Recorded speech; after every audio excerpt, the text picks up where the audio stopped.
X-Play. Toilet humor goes mainstream in Neighbors from Hell.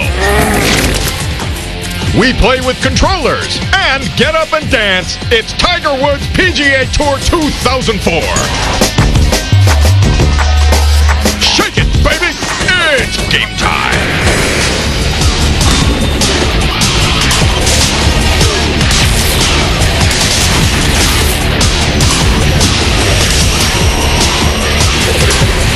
Please welcome two people who have been tagged and released into the wild. Adam Sessler and Morgan West. All Marlon Perkins. It is all him. Welcome to X-Play. We have an exciting show for you today. Why, you ask? You ask why? And I have a reason. We have a preview of Rainbow Six 3 for the Xbox. Yay! Yay! We also have the hotly anticipated 2004 installment of the Tiger Woods PGA game. This is perhaps the best golf sim out there. Plus, we have a strategy game where you get to play as God or Satan. Good, tough choices there. And due to the flood of email we've gotten about it, we're showing a little something, a tiny little something that we picked up at the Tokyo Game Show. We're going to show that just one more time. Now, some of you know what we're talking about. And if you don't, well, we'll show it to you later. So don't worry, we'll find out. Plus, Morgan is going to check out all those peripherals with the air cooling and the new designs and the goop. And the stuff. None of them came with goop. Okay, but first, a game that you must be a complete jerk to win. Here's our review of the appropriately titled Neighbors from Hell.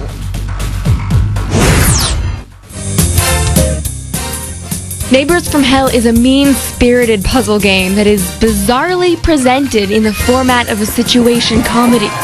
You enter the neighbor's house, greet your adoring fans in the audience, then go from room to room setting up practical jokes, booby-trapping the neighbor's belongings, and committing random acts of vandalism. The game itself is simple and played with only the mouse. You search for and explore clickable points, and use the items you find in combination with the environment to create misery and havoc. Here, I'm taking an egg from the fridge and stick it in the microwave to create a terrible mess. Not that I'm giving you any ideas for practical jokes, though I have to admit I may have gotten a couple.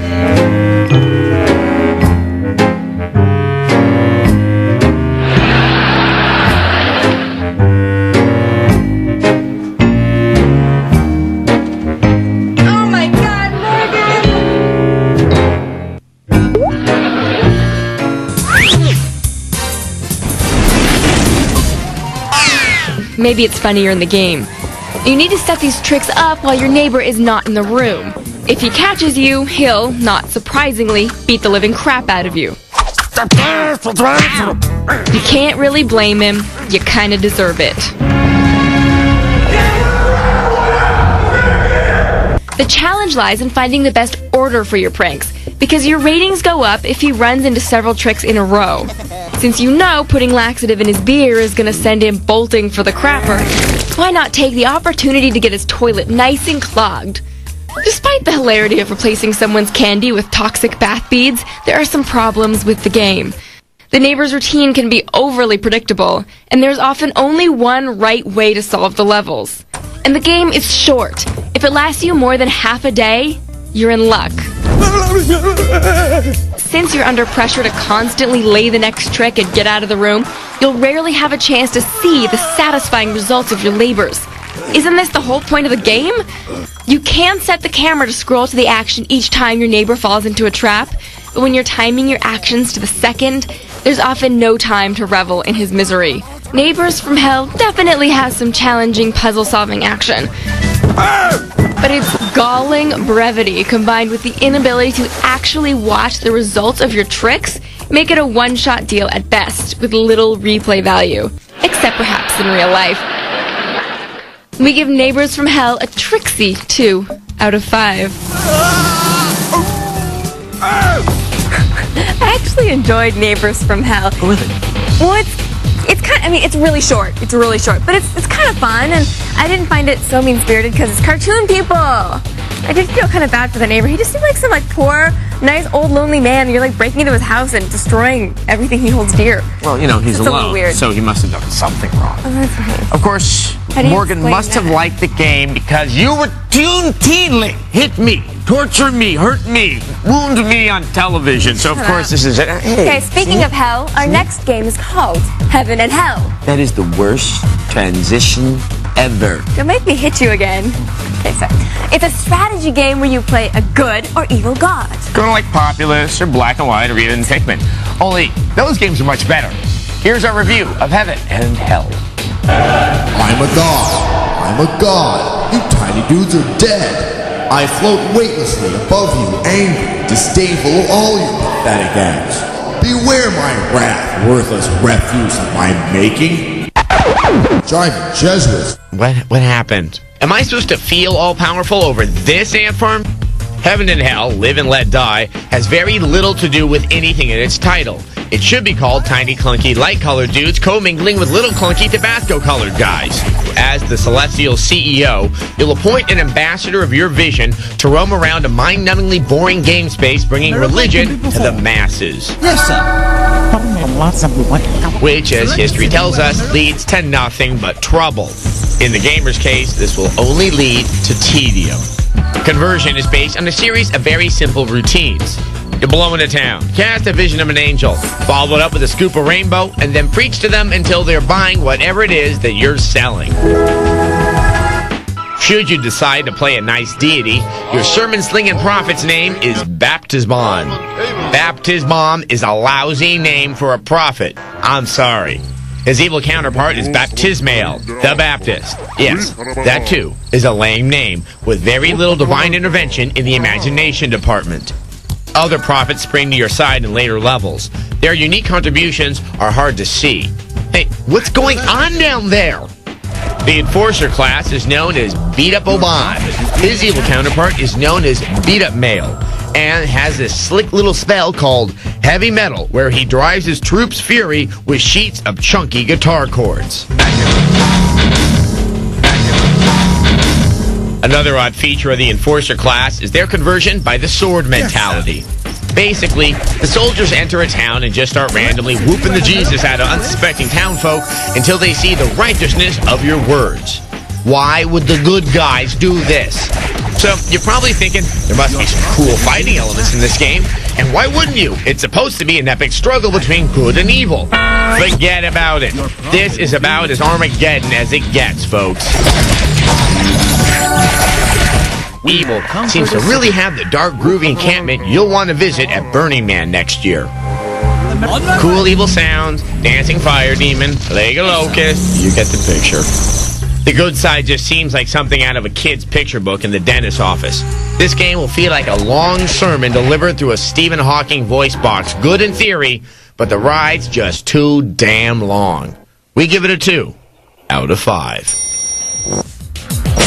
Okay, so it's mostly hell. Oh, yeah. Yeah, save your money, strategy fans. If you want a decent game with sort of the God concept going on, try Black and White. And if you're a console who wants to play a strategy game with an easy interface, try Pikmin. You get to order all those cute little aliens around those plants. They're like, ooh. Oh, you're a cool little alien, aren't you? You're just like Mork. Coming up, golfers shake their groove bang. In Tiger Woods 2004.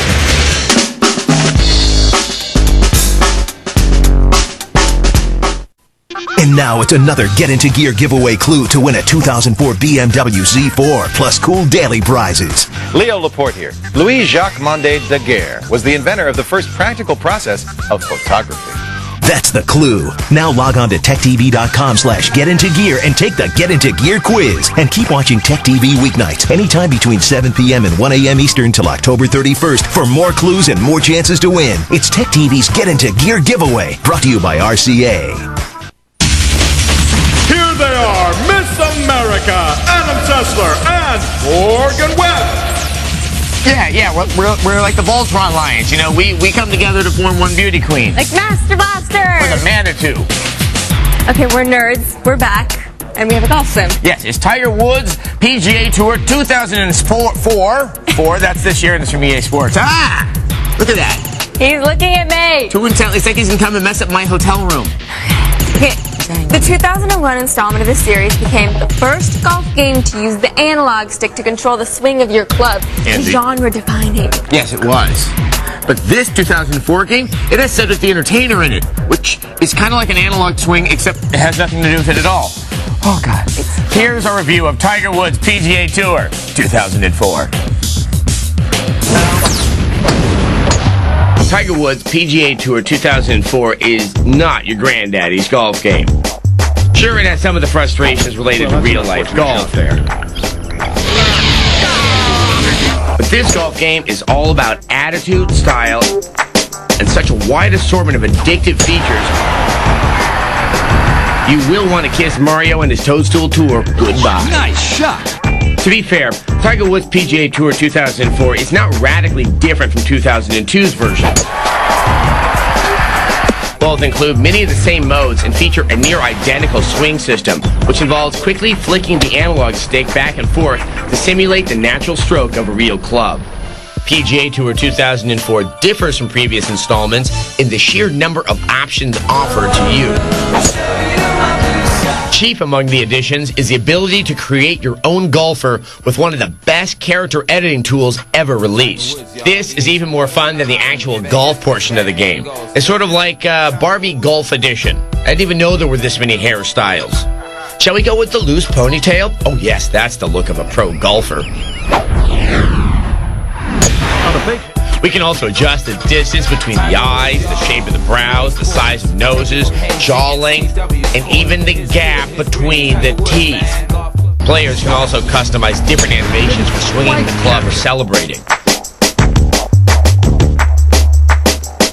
The character models look great too, and while their faces may have had one too many Botox injections, they'll pump fists, wave their clubs, break dance, and perform other silky smooth moves that inject some much-needed personality into what is traditionally a stuffy sport. 1, 2, leave me outside. From the moment DMX's Party Up plays in the background, you'll be partying up on the fairway. The action is fast. The commentary is ripe with dry humor. You'd probably say that flat out sucked. And the desire to personalize your character is too good to pass up. Though the game hasn't changed that dramatically, Tiger Woods PGA Tour 2004 marks the first significant upgrade to the series since it moved to an analog-based swing system. With a staggering amount of courses and ways to play, this game won't need to switch drivers to get more distance. We give it a 4 out of 5. On the hole for a nice birdie there. He's so dreamy. Huh? Okay, this is a great golf game, but okay, if you want something a little less sim-like and a little less serious, try Mario Golf, Toadstool Tour, or Hot Shots Golf 3. Yeah, once again, this game is something that you just can't go too wrong with an EA Sports title unless it's Triple Play Baseball 2001. I'm never going to give up on that. All right, now we'll be back with that special footage we promised you at the top of the show. You feel the magic? Up next, Morgan deals with her control issues. Win a BMW Z4. Tech TV's Get Into Gear giveaway. It's on now. Soylent Green is Adam Setzler and Morgan Webb. Okay. Welcome back. You know what pisses me off? Whoa, yeah, what? Okay, well, sometimes the announcer. But it really pisses me off when people try and sell you just crap. This is a rather strong position to take at the start of the block. Are we talking about like novelty dog crap? You know, poop in the hand? No, I'm talking about like the crap that you don't need or the stuff that doesn't work right. Like all those third-party controllers. They're almost all lame and they never work right. And they always try and convince you that, oh, they're better than the controllers from the company that you got for free already. But meanwhile, you spent like $25 on just plastic crap. You got anger. I know. I'm cheap, basically. But I had anger and I took care of my problem. Watch this.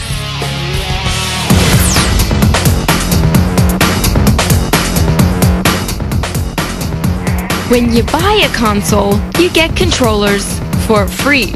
So why do other companies try and sell you their controllers? Take the Nostromo by Belkin. It's supposed to be more comfortable than other controllers. But really, what the hell is going on here?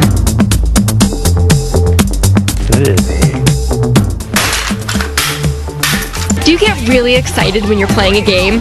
Yeah, can't sit still, can you?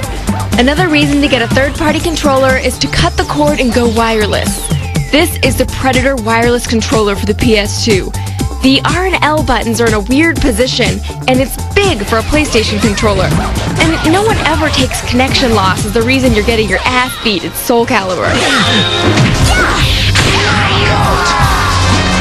Dude, you suck! It's the controller. Are you sure? Are you sure it's not that you just suck? Xianghua wins. I said no mercy. Can we shoot this? Yes, we can.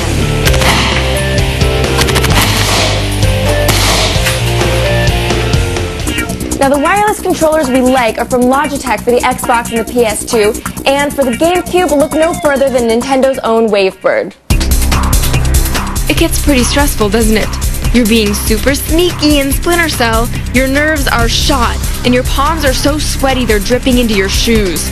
So you think, hey, I'm gonna get an air-conditioned controller. So you go and you pick up Nyko's Airflow for your Xbox, and your hands do seem to be cooler. But it feels cheaply made, and the buttons aren't as responsive, and no one ever believes it's the controller. Hey, you remember that time I said you suck? Yeah. Well, you still suck. Yeah, you're better off just getting a rag and wiping yourself off.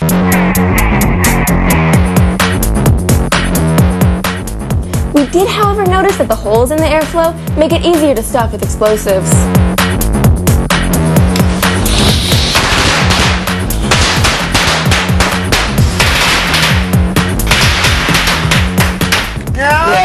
The controllers aren't so good for playing games, but they are good for stress release.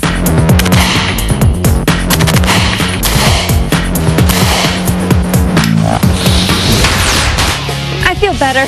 Yeah, I need to stress again, it really was the controller that was behind my issues playing the game. You know, for once, I actually believe you. Oh, you know what we forgot to do? We forgot to tell the kids at home they haven't figured out that fireworks are dangerous. Okay, please don't do that at home. Just because we're stupid doesn't really mean that you have to be. Right, you don't have to be stupid. Okay, a couple of weeks ago, we gave you a sneak preview of something that we got to see at the Tokyo Game Show, and many of you got so excited that we showed it to you that you wet your pants. Don't send them to us, we believe you. You wet your pants. Yeah, so then the rest of you emailed us going, show it again, show it again, show it again. We want to wet our pants. Yeah, incontinence is fun. So here's a hint. It's an upcoming DVD sequel to a best-selling game. Okay, so show it again. We hear you. Here it is. It is very cool. One more time. Final Fantasy VII Advent Children. もう何も起こらないと思っていたのに。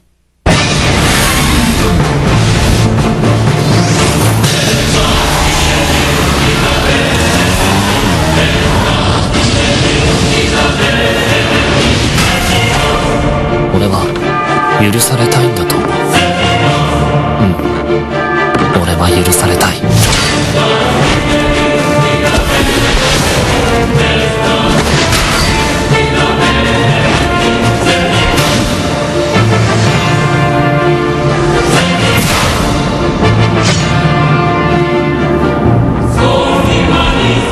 お前の分まで生きよう。そう決めたんだけど。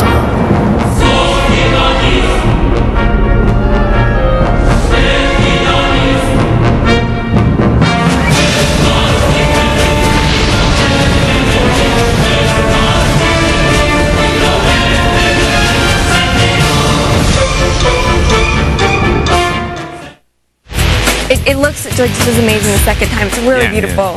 Yeah. The world just got moister right now. It's really a beautiful, beautiful preview. Okay, everyone is wondering when this movie comes out, and of course when Kingdom Hearts 2 comes out. Advent Children comes out in Japan on DVD in summer 2004. No word yet on the U.S. release. And unfortunately, Square hasn't announced any release date for Kingdom Hearts 2 either. Now, our best guess is it's coming out in early 2005, but we will let you know as soon as, we hear something else. Like, maybe, or maybe we won't tell them if we hear them. We will. In a moment, hostile elimination. Rainbow Six 3 shoots up your console. You could win a BMW Z4 and other cool prizes from Tech TV. To enter, watch Tech TV anytime Monday through Friday between 7 p.m. and 1 a.m. Eastern. Look for the Get Into Gear clues. Then log on to techtv.com/getintogear to take the quiz. Tech TV's Get Into Gear giveaway. It's on now. Brought to you by RCA. Sent back from the future to stop you from buying Daikatana, it's Adam Setzler and Morgan Webb.